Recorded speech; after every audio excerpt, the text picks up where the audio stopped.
Karol Nawrocki said in the campaign that he would not accept to bring Poland back to the previous state, the previous to 2020, because he cannot accept as a person and as a Catholic that children with the Down syndrome can be killed in the womb. Well, Olivier Bault, it's a real privilege to talk to you and welcome to the Coalition for Marriage. Thank you, and thank you for having me. Yeah, so for those, just in case people tune in, Olivier, and don't know anything about us, we're the UK's largest pro-marriage organisation. So we represent opinions of tens of thousands of people from all faiths and none who think that marriage describes the thing that only a man and a woman can do. And that's not to say other things don't take place in a liberal democracy. Of course they do, but we think that the thing that a man and a woman do is unique. It's special. All the evidence suggests it brings something very different and valuable to society, which ought not be mixed up with anything else because it's unique and it's different and it's special. So that's why we exist.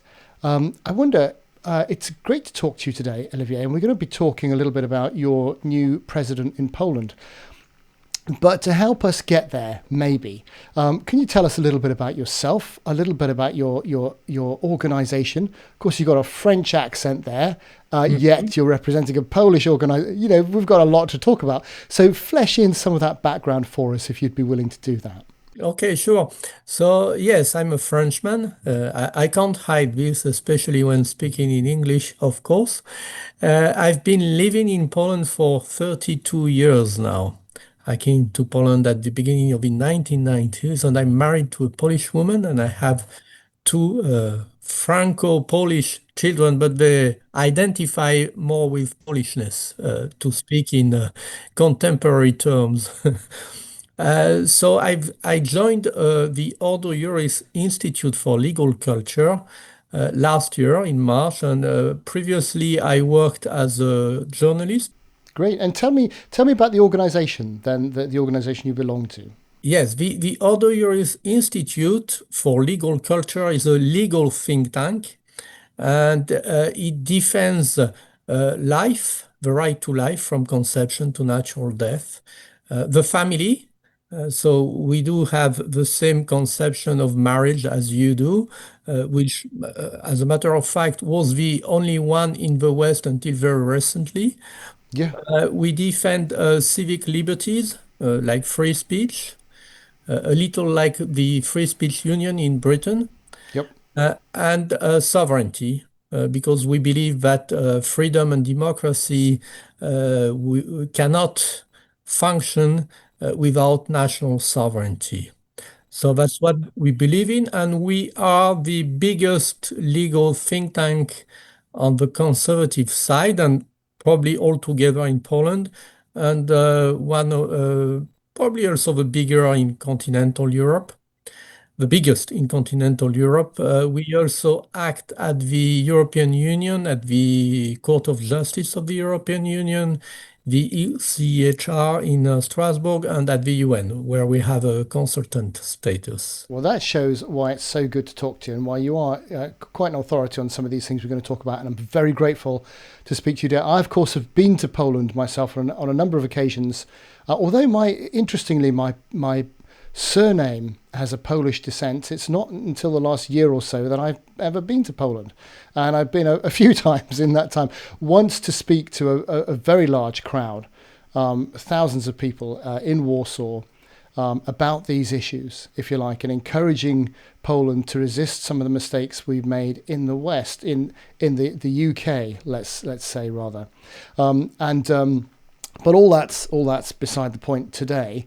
You've just had a new president. Now, your constitution in Poland, of course, is different to ours in the UK. We are a monarchy. You are not. So perhaps just a very brief filling in the details for those who don't know about the Polish constitution and the way people are elected and what a president is in Poland. Yes, and I would add to what you've just said that Poland, even when it was a monarchy, was already a republic, the republic of the two nations, a nobles republic, with a Sejm, which is the parliament, and an elected king. And the big difference in your field of action also in Poland is that there is a written constitution, which you don't have in the UK. And in this written constitution, which dates back to 1997, marriage is mentioned as an institution the state authorities should support, and as an institution which means the union of a man and a woman. And interestingly, this constitution was adopted when the left was in power, the post-communist left. So it was, of course, not only their work, but in big part their work. And it's interesting because then the left did not have any problem with the definition of marriage or the definition of what a man is or a woman is. These problems they had came later, like 10 years later in Poland, something like that. We'll get into the new president, but then also the things you mentioned just now, Olivier, are very important because we need to look at why the change occurred. Because you're absolutely right, the left were very supportive of marriage, and in fact, in many cases, still are in terms of the way they walk, just not in the way they talk. So we know, for example, in the UK, 90% of the richest mums are married, only 20% of the poorest mums. And that's kind of mirrored in Poland, you know. So the elites say one thing, but they do another. And the impact is felt on other areas of society that could least cope with those kind of changes. But anyway, your new president, tell us about him. Yeah, so Karol Nawrocki was not a politician until recently. He was the director of the National Remembrance Institute. He's a historian. But he's always been a patriot. If you look at his past declarations, a patriot and a conservative, and an unapologetic one.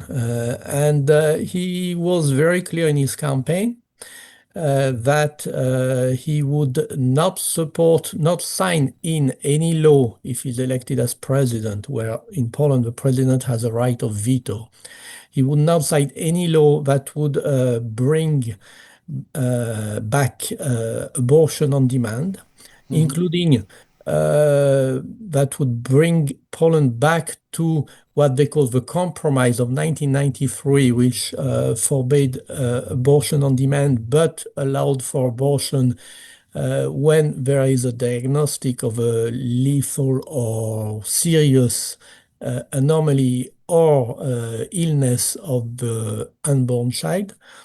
This was turned down by the Constitutional Tribunal in 2020. So it's called in Poland eugenic abortion. So now it's forbidden. And Karol Nawrocki said in the campaign that he would not accept to bring Poland back to the previous state, the previous to 2020, because he cannot accept as a person and as a Catholic that children with the Down syndrome can be killed in the womb. And on marriage, he also said that he would not accept, he would not sign the bill, which is prepared by the current coalition government of Donald Tusk, that would instate in Poland civil partnerships that would be open to same-sex couples and with rights similar to that of marriage, apart from adoption at this stage. So in all the, and of course, that's not the only topics which he has talked about. He's against the EU Migration Pact, which will provide for compulsory relocations of illegal immigrants to Poland. So he said he would do his utmost to block that pact. He's against transferring any new power to the EU.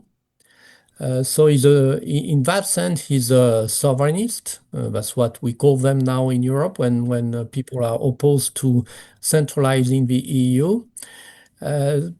So on all subjects, you can say he's a conservative. Yeah, and I think your population, much like our population, our politicians are further left than our population.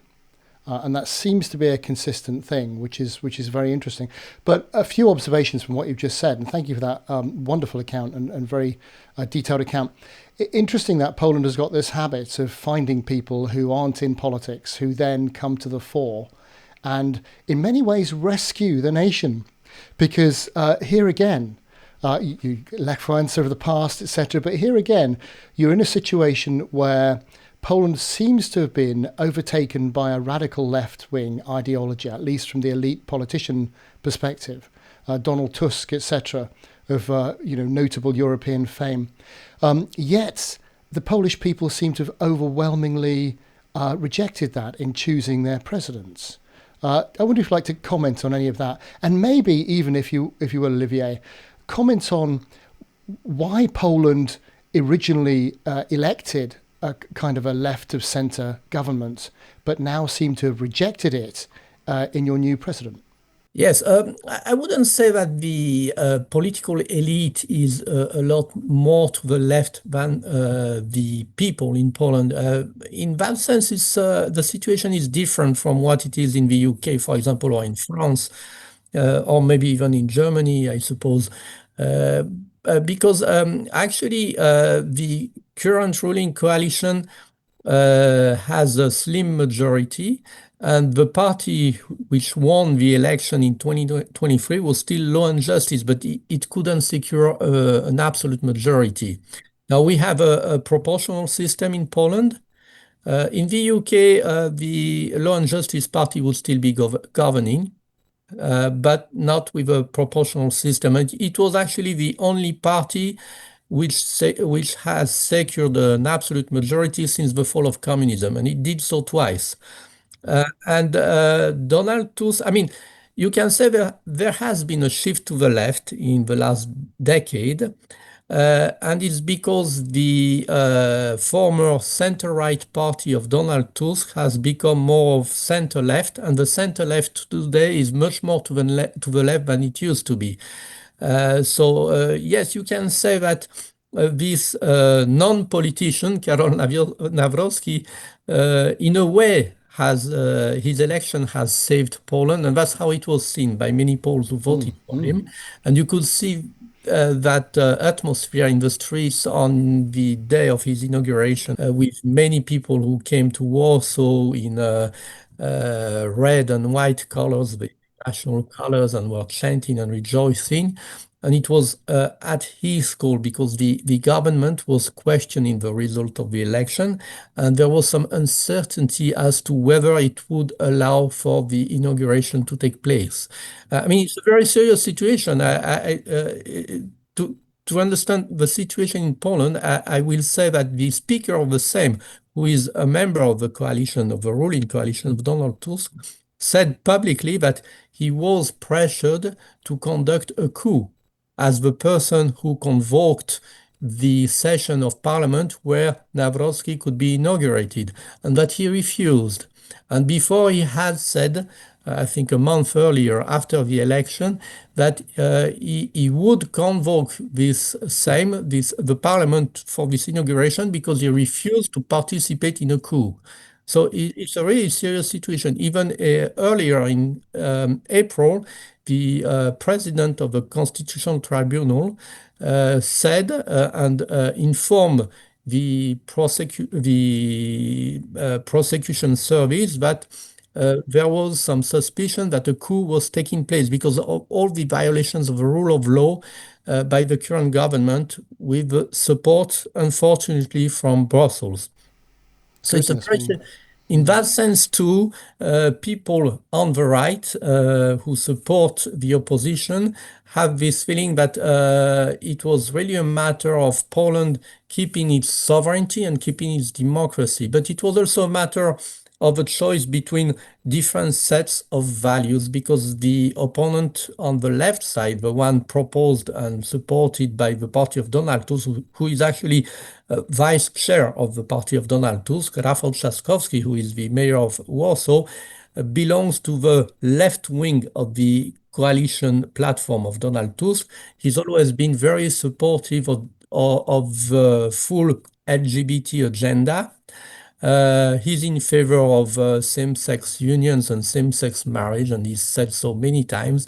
So it was really a choice between two opposite sets of values. And the polls have, by a slim majority, it's not a big majority, they have chosen the conservative patriotic, sovereignist, pro-life set of values represented by Karol Nawrocki. But I just add that Poland, since I've been here for 30 years, for over 30 years, you can see in elections that it's always been party about half between conservatives and progressives. Uh, yeah, so that's it's still the case, but the progressives have gone more to the left. Yes, much more to the left. Yeah, and we've got a similar issue in the UK. I mean, we had civil unions before we had same-sex marriage, and the argument always was, give us civil unions, give us equal rights to inheritance, hospital visitation, etc. That's all we want. We just want to be treated fairly. But of course, almost the day after that was granted, it's actually now we want marriage too. And not only that, but now we're moving forward. With marriage comes the assumed right of parenting. So now, we're arguing that the state should work to provide same-sex couples with children, even though they can't have them, irrespective of the outcome on those children. It's going further now. We're looking at banning so-called conversion therapy, which uses already outlawed sorts of ideas in order to affect what people can say about same-sex marriage and that sort of stuff, and with a view to being offensive or being deemed outrageous because you disagree, or you're covertly trying to convert somebody away from their sexuality, etc., etc. So all sorts of things leading on from that debate, which your president has said he's not entering into, and your people voted for it. Which again is very, very interesting. So is that good news for Poland then? Are we saying this is good? It's going in the right direction? Aren't you almost heading for a kind of a stalemate? I mean, I know there are other things take place in politics apart from all this sexuality stuff, even though you wouldn't believe it listening to the news, but other things do take place. Are you almost heading for a stalemate where you've got a president who says, well, you can decide what you want in Parliament, but I'm not going to pass it? Yes, because the point is that Parliament, the current majority, does not have the necessary majority of 3/5 to overturn the president's veto. But it's weakening the government of Donald Tusk even more. The good thing about the election of Nawrocki is that it will most likely reinforce the chances for victory in the parliamentary elections of the conservative. These should take place in 2027, but they could take place earlier if the ruling coalition falls apart earlier. It's a coalition of very different parties. It's the center party of Donald Tusk, but there is also a very left-wing party in it. So they have really different goals, and they had different platforms, and their only common goal is to keep law and justice out of power. Right. Which is So very interesting, isn't it? yeah, so now the government and this coalition seems to be in a deep crisis after they lost the election. This election was very important for them also to be able to vote the laws that will have enabled them to legalize what they have done unlawfully before, since December 2023. So the hope for the conservatives and for all the pro-life, pro-family, pro-sovereignty movement is that after the next elections, there will be a coalition of law and justice with confederation, which would guarantee that the government and the governing coalition will be more conservative than Law and Justice was. Actually, Law and Justice gave up a lot of Poland's sovereignty to the EU during its 8 years of government. It was strong in words, but quite weak in deeds. Very So the interesting. hope is that this will not happen again. Also, because Law and Justice seems to have understood that compromising with Brussels was of no use. So maybe they have learned the lesson, and it is very likely, although the future will show, but it's very likely that after the next election, Poland will have its most right-wing sovereignist, conservative, pro-life government since the fall of communism. And that will be a very different story with the EU, with Brussels. Very, yeah. You better say hello to Hungary, right? But Yes. yeah. It's interesting because you mentioned the immigration, and it's not really on Coalition for Marriage's radar. We stick to marriage, but of course, Poland is experiencing very low replacement birth rates, just like the UK. And I think last figures I saw in the UK, we were down to 1.44 instead of replacement at 2.1. So there is a degree to which every government needs to import some people to do the jobs that we're not growing our own people to do. They simply don't exist. And in order to take care of the aging population and to pay the taxes to do that, we actually, so there's a tension for every government there. Hopefully, what Poland can now do is promote man-woman marriage, which we can't do in the UK. Because we've redefined marriage, it's incoherent for a government to then encourage men and women to get married and have children. It's incoherent because marriage is wider than man-woman now. So they stay away from the subject, which is completely ridiculous. Yes, that's true. And it's true that in Poland, the crisis is even worse than in the UK. It's 1.3, I think, or even less. It was even a few years ago, it was 1.4, almost 1.5 during the Law and Justice government. And then it went down, actually during the COVID crisis and afterwards, which may be a coincidence or not, but it's happening everywhere. Yeah. Yeah, I mean, I suppose from coalition marriage's point of view, what the only thing we would say on immigration is that actually, if you promote marriage, married people are more likely to have the number of children they want than unmarried people. So if you want to grow your population, marriage is the way to do it. And if you don't like immigration, marriage is the thing you should be promoting. But if I can move on ever so slightly, it's great news that you've got the new president. It's great news that he will veto things that are obviously in support of man-woman marriage, etc., etc. But what does that mean for stuff on the ground, like what's taught in schools? I know when I was last in Poland, there was an awful lot of angst around new curriculum, sex and relationships curriculum being taught in schools. The idea being that, well, we may not be able to influence this current generation, but let's brainwash the little ones. And when they're old enough, we've won. Yes, this is a big issue, and unfortunately, the president can't do much about it because a lot is being done in the framework of the current laws, and this government, even when it should enact new laws to do what it wants to do, acts in an unlawful way.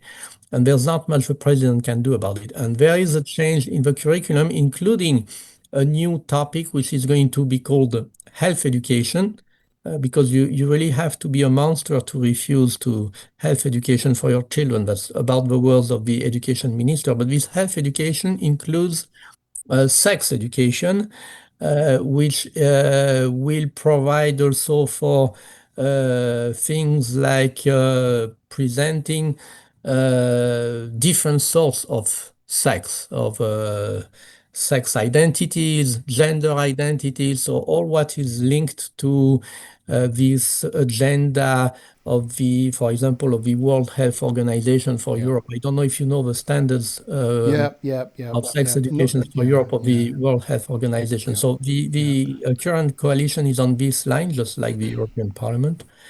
And thanks to social pressure, including from us and also from a coalition of organizations in which we are for the protection of children, the government has yielded in a little and accepted that parents can choose not to send their children to this new health education class, which includes this sex education. So now we are going to conduct a campaign so that people know that they have to declare that they don't want the children to participate because by default they will have to.